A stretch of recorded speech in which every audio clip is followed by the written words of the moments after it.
এই যে তোমরা কবর দেখতে পাও, এই কবরের ভেতরে দুটা কবর এমন আছে রে উম্মত, যে কবরের ভিতরে আযাব হয়, যে কবরে শাস্তি হয়।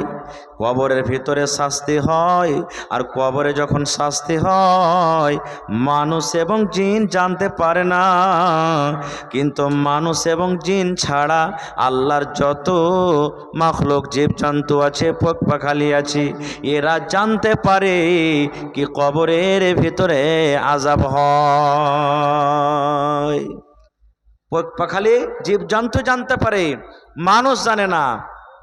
এবার নবী বলছেন কি দেখেন, ভালো করে শুনবেন রে মুসলমান, নর হোক কিংবা নারী হোক, নবী এবার কি বলছেন দেখেন।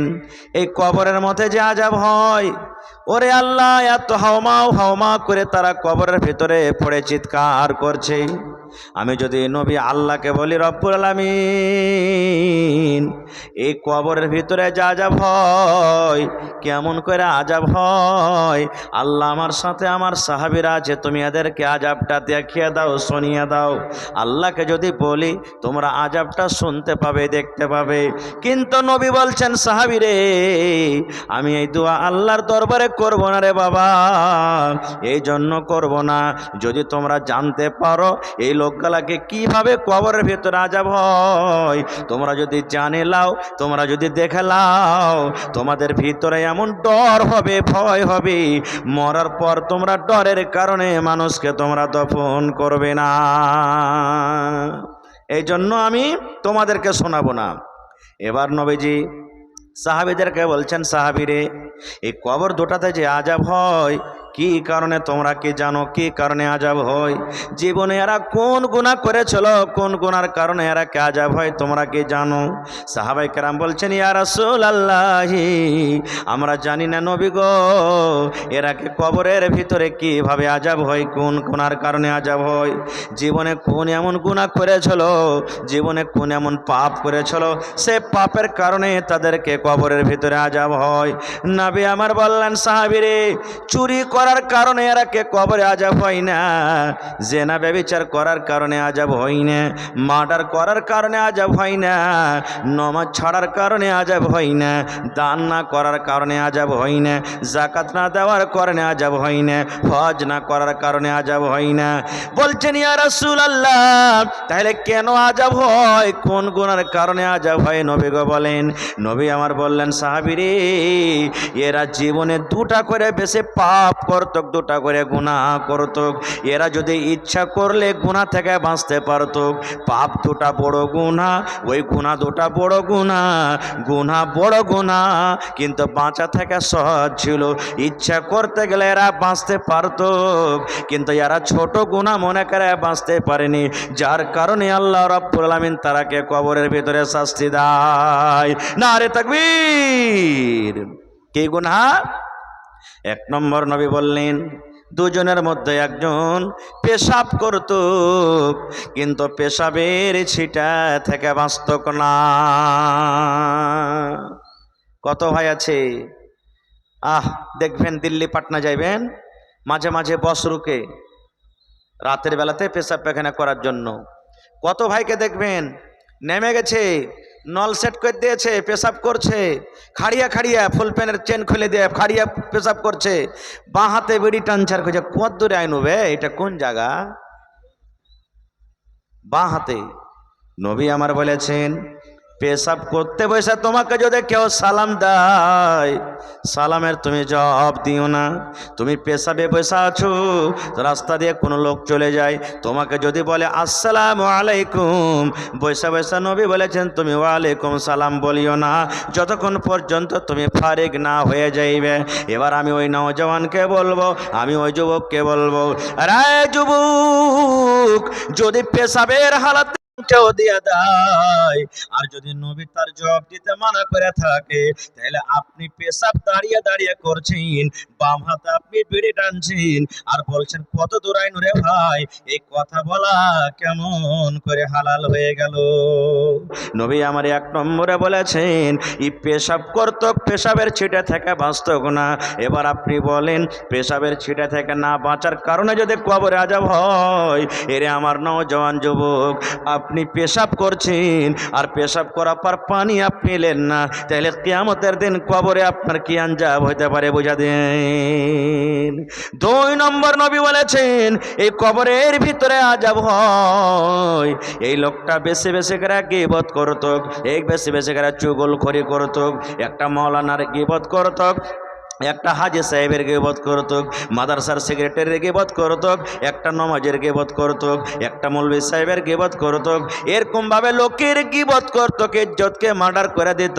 আরে অমুক মাওলানা তো এরকম, অমুক নমাজি তো এরকম, অমুক হাজি সাহেব এরকম, এই করে করে লোকের সামনে তার গীবত করত, চুগলখড়ি করত। গীবত করা বড় গুনাহ, গীবত করা বড় পাপ, গীবত করা চুগলখড়ি করা কাবিরা গুনাহ, কিন্তু বাঁচাটা ছিল সহজ, বাঁচাটা ছিল আসান। মুখ বন্ধ করতে গেলে তার মুখ থেকে গীবত চুগলখড়ি বের হইতো না। নবী বলেছেন উম্মত রে, এই দুটা পাপ, দুটা গুনার কারণে এই কবরের ভিতরে লোক দুটাকে আযাব হয়।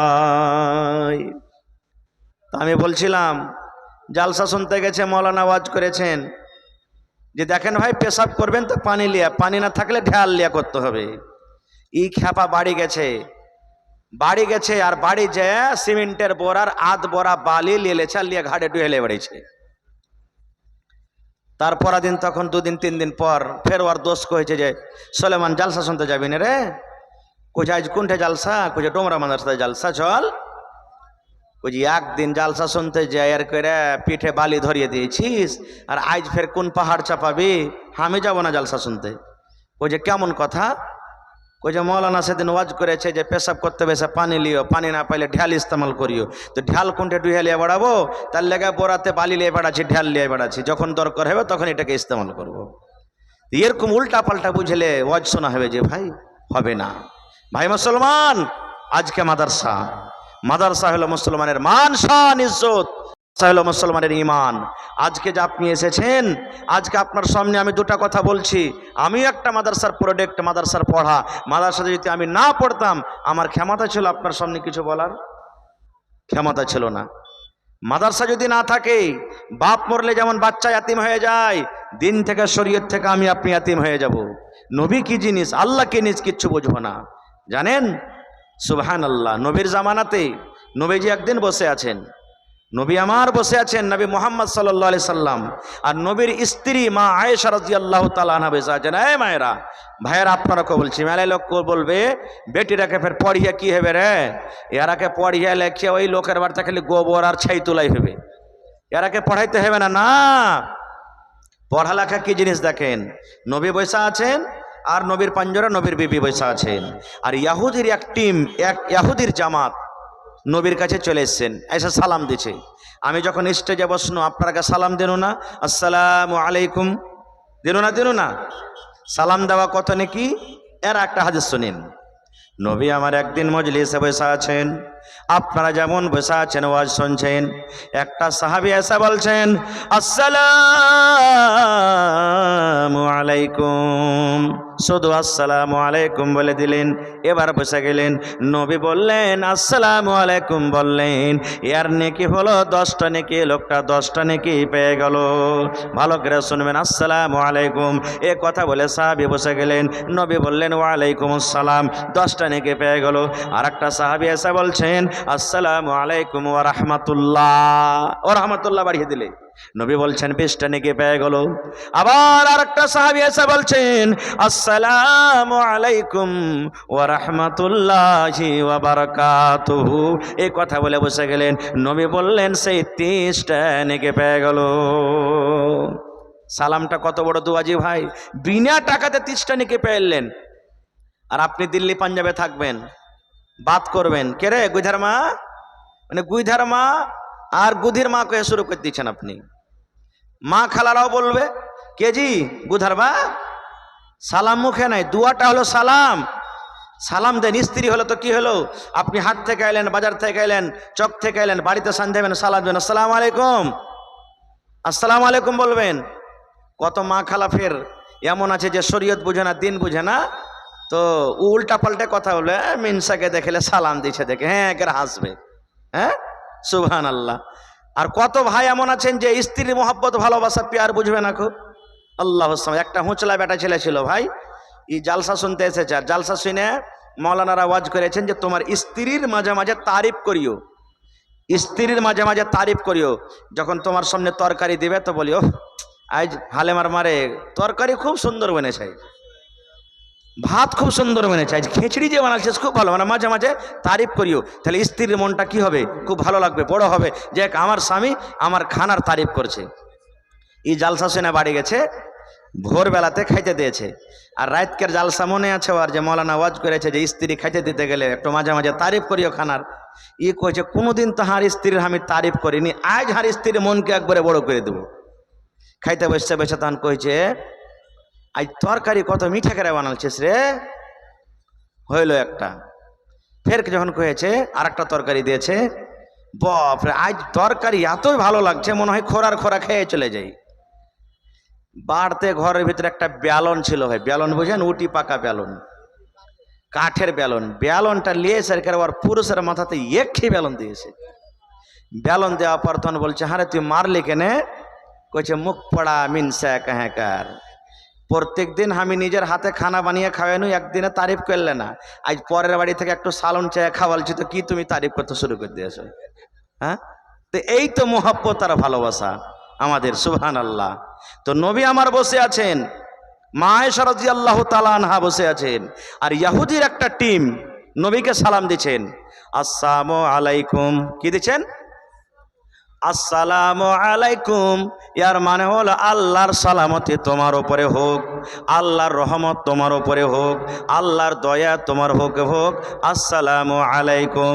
ইহুদির জামাত নবীকে বলছেন আসসালামু আলাইকুম, হে নবী তোমার উপরে মত হোক, তুমি মরে যাও। দেখেন বদদুয়া দিচ্ছে নবীকে, আসসালামু আসসালামু আসসালামু আলাই আসসালামু আলাইকুম। আপনি বলেন দুনিয়াতে যতই পুরুষ খারাপ থাক, চোর লুচ্চা লাফুঙ্গা ডাকাই থাকুক, যদি ওর স্ত্রীর সামনে যদি কেউ দোসরা মানুষ গাইলেও ছাড়বে, মুখ ভেঙে দেবো রে মরা বেটা মরা, কি মনে করেছিস।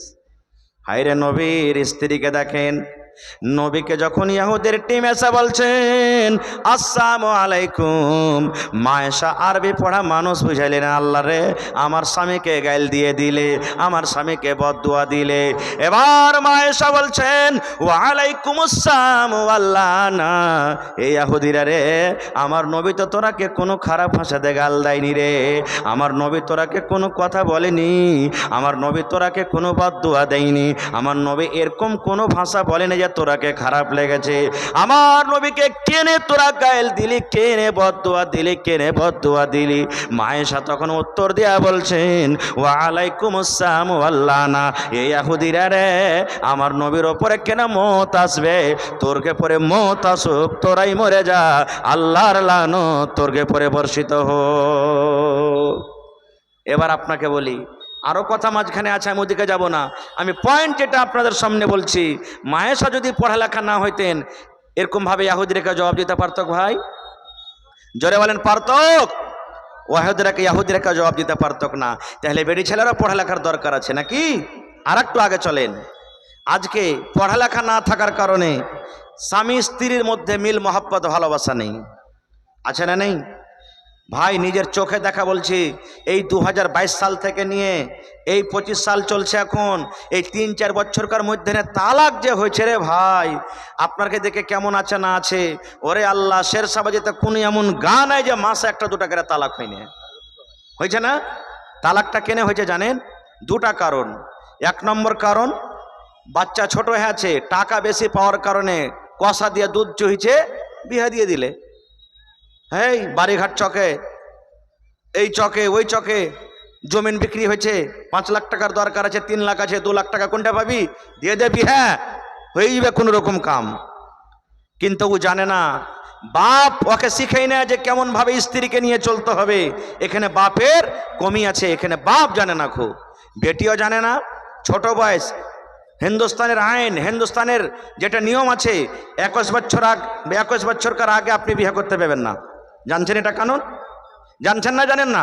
হিন্দুস্তানের আইন আছে, বেটা ছেলের বিয়ে 21 বছরকার আগে হবে না, বেটি ছেলের বিয়ে 18 বছরকার আগে হবে না। কিন্তু এখানে 12 বছর, 13 বছর, 15 বছর হয়েছে, আমরা বেটির বিয়ে দিয়ে দিচ্ছি। বাপও মনে করছে দিয়ে দিই, কোনো রকম ভালো রিস্তা আসছে, ভালো ছেলে আসছে। মানে ছেলে যেমন তা হয়ে গিয়ে ওর বাপের দাওলাত আছে, ছেলে যেমন তা হয়ে গিয়ে বাপের বাড়ি ভালো আছে, ছেলে যেমন তা হয়ে গিয়ে বাপের দোকান চলছে। এবার বেটিটার বিয়ে দিয়ে দিল। 2 মাস 4 মাস পর কি হয়েছে, আর টিকবে না আমার বাটি আর বাড়িতে, আর চলতে পারবে না।